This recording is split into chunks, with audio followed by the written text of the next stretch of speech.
Hello, good morning. പുതിയൊരു പ്രഭാതം കൂടെ ഇതാ മനോഹരമായി നമ്മുടെ മുന്നിൽ പുലർന്നിരിക്കുകയാണ്. ഈ പ്രഭാതവും ഒരുപാട് സമ്മാനങ്ങൾ കൊണ്ടുവന്നിട്ടുണ്ടാവും. ആ സമ്മാനം നമുക്കിന്നും രണ്ട് കൈ നീട്ടി സ്വീകരിക്കാം. ഏതായാലും നമുക്ക് മുന്നോട്ട് പോകാൻ, ലക്ഷ്യങ്ങളിലേക്ക് പോകാൻ, സ്വപ്നങ്ങളിലേക്ക് സഞ്ചരിക്കാൻ തീർച്ചയായിട്ടും നമുക്കൊരു മോട്ടിവേഷൻ ആവശ്യമുണ്ട് അല്ലേ? കൃത്യമായ മോട്ടിവേഷൻ കിട്ടാത്തതുകൊണ്ട്, കൃത്യമായിട്ട് പിറകിൽ നിന്ന് ഒരു താങ്ങ് കിട്ടാത്തതുകൊണ്ട്, തള്ളൽ കിട്ടാത്തതുകൊണ്ട്, ജീവിതത്തിൽ വിചാരിച്ച ഇടങ്ങളിൽ എത്താൻ കഴിഞ്ഞില്ല എന്ന് പരാതി പറയുന്ന ഒരുപാട് ആളുകൾ നമ്മുടെ സമൂഹത്തിലുണ്ട് അല്ലേ? എൻ്റെ വീട്ടിലൊന്നും എനിക്ക് പറഞ്ഞു തരാൻ ആരില്ലായിരുന്നു, നമ്മളിന്നൊരു മോട്ടിവേറ്റ് ചെയ്യാൻ ആരില്ലായിരുന്നു, നമുക്ക് വേണ്ടുന്ന ആവേശം ഉണ്ടാകാൻ വേണ്ടിയിട്ട്, നമുക്ക് കാര്യങ്ങൾ ചെയ്യാൻ വേണ്ടിയിട്ടുള്ള പ്രചോദനം നൽകാൻ ആരുമില്ലായിരുന്നു എന്നൊക്കെ പറയുന്ന പലരെയും നമ്മൾ കണ്ടിട്ടുണ്ട്. പരാതിയായിട്ട് പറയുന്ന, പരിഭവമായിട്ട് പറയുന്ന പലരും. രണ്ട് തരത്തിൽ നമുക്ക് പ്രചോദനങ്ങളെ തരംതിരിക്കാം. ഒന്ന്, പുറമേ നിന്ന് കിട്ടുന്ന പ്രചോദനമാണ്. നമ്മുടെ നാട്ടിലെ ഒരു സിസ്റ്റം അനുസരിച്ച് പുറമേ നിന്ന് ഒരു പോസിറ്റീവായ പ്രചോദനം കിട്ടുക എന്നുള്ളത് ഒരു സാഹസികമായ പ്രവർത്തനമാണ് അല്ലേ?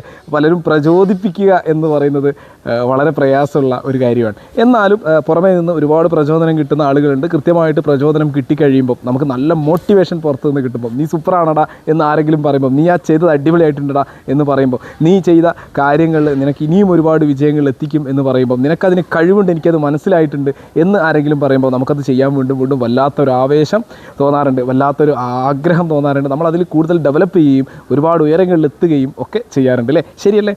അതെ, പുറമേ നിന്ന് കിട്ടുന്ന ഒരു പ്രചോദനം കൊണ്ടാണ് അത്തരത്തിൽ നമുക്ക് ചെയ്യാൻ കഴിയുന്നത്. ഇനി എല്ലാവർക്കും ഇതുപോലെ പുറമേ നിന്ന് പ്രചോദനം കിട്ടിക്കൊള്ളണമെന്നില്ല. പലപ്പോഴും നമുക്ക് പുറമേ നിന്നുള്ള പ്രചോദനം എന്ന് പറയുന്നത്, ഞാൻ നേരത്തെ പറഞ്ഞ പോലെ, പലരും പറയാറുണ്ട് നരിയുടെ പാല് കറക്കും പോലെയാണ്. നരിയുടെ പാല് കറക്കുമ്പോൾ ഭയങ്കര പാടാണ് അല്ലേ? നരിയുടെ പാല് കറക്കാൻ പോയുള്ള അവസ്ഥ എന്തായിരിക്കും? നരി അടിച്ച് കീറിക്കളയും. അപ്പോൾ അതുപോലെയാണ് പലപ്പോഴും നമ്മൾ ആളുകളിൽ നിന്നുള്ള പ്രചോദനത്തെ ആഗ്രഹിക്കുന്നതെന്ന് ചിലർ പറയാറുണ്ട്.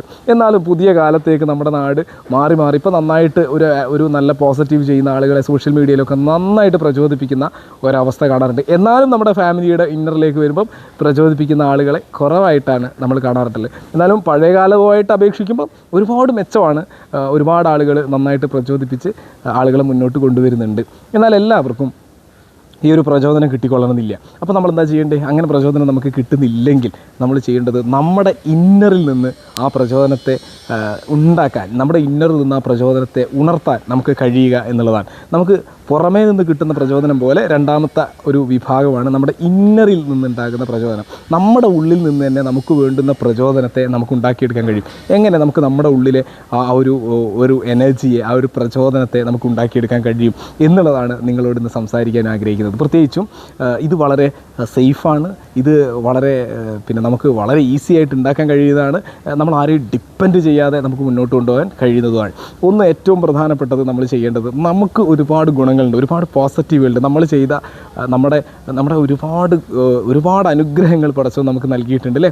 നമ്മുടെ പോസിറ്റീവുകളെ നമ്മളൊന്ന് ലിസ്റ്റ് ഔട്ട് ചെയ്യുക എന്നുള്ളതാണ്. നിരന്തരം നമ്മളതിങ്ങനെ കണ്ടുകൊണ്ടിരിക്കുന്ന രീതിയിൽ അതിനെ ലിസ്റ്റ് ഔട്ട് ചെയ്യാം. നല്ലൊരു പുസ്തകത്തിൽ ലിസ്റ്റ് ഔട്ട് ചെയ്യാം. ഇനി സ്റ്റിക്ക് നോട്ടുകൾ ലിസ്റ്റ് ഔട്ട് ചെയ്ത് നമ്മുടെ റൂമുകളിൽ തൂക്കാം. നിരന്തരം നമ്മളതിങ്ങനെ കണ്ടുകൊണ്ടിരിക്കുക എന്നുള്ളതാണ്. അപ്പോൾ നമുക്ക് എന്ത് ചെയ്യും?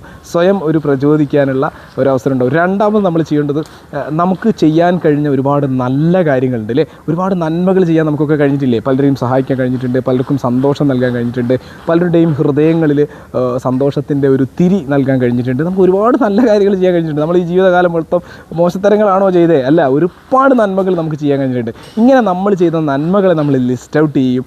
അതൊക്കെ ചെയ്യാൻ കഴിഞ്ഞതിന് പടച്ചവനോട് നന്ദി പറയുകയും കൂടെ ചെയ്യുമ്പോൾ നമുക്ക് തന്നെ സ്വയം പ്രചോദിക്കാനുള്ള അവസരങ്ങൾ അവിടെ തുറക്കുകയാണ്. സ്വയം പ്രചോദിപ്പിക്കപ്പെടുക എന്ന് പറയുന്നത് വളരെ വളരെ വളരെ പവർഫുള്ളായ ഒരു കാര്യമാണ്. നമുക്ക് നമ്മുടെ ഇപ്പോഴുള്ള അവസ്ഥയിൽ നിന്ന് ഒരുപാട് ഉയരങ്ങളിൽ എത്താൻ കഴിയുന്ന ഒരവസ്ഥയാണ്. സാധാരണ മനുഷ്യരിൽ നിന്നൊക്കെ നമ്മൾ ഒരു 3-4 സ്റ്റെപ്പ് മുകളിൽ നിൽക്കുന്ന ഒരവസ്ഥയാണ്. കാരണം സ്വയം പ്രചോദിതരാകുമ്പം നമ്മളുടെ ഒരു ലെവലും, നമ്മുടെ ഒരു സ്ട്രാറ്റജിയും, നമ്മുടെ ഒരു സ്റ്റൈലും, നമ്മുടെ ആറ്റിറ്റ്യൂഡും കംപ്ലീറ്റ് മാറും. ഭയങ്കര കോൺഫിഡൻറ്റിലേക്ക് നമ്മൾ വരും. ആരെന്ത് പറഞ്ഞാലും ഒരു പ്രശ്നവും ഇല്ലാത്ത ഒരവസ്ഥയിലേക്ക് നമ്മൾ മാറുന്ന അവസ്ഥയെക്കുറിച്ച് നിങ്ങൾ ചിന്തിച്ച് നോക്കി. അങ്ങനെ ആവണമെങ്കിൽ നിങ്ങളിത് ട്രൈ ചെയ്യും. നിങ്ങൾക്ക് തീർച്ചയായിട്ടും കഴിയും. ഇൻഷാ അല്ലാഹ് എല്ലാവരും അത് ട്രൈ ചെയ്തിട്ട് അതിൻ്റെ റിസൾട്ട് ചാറ്റ് ബോക്സിൽ അറിയിക്കുക.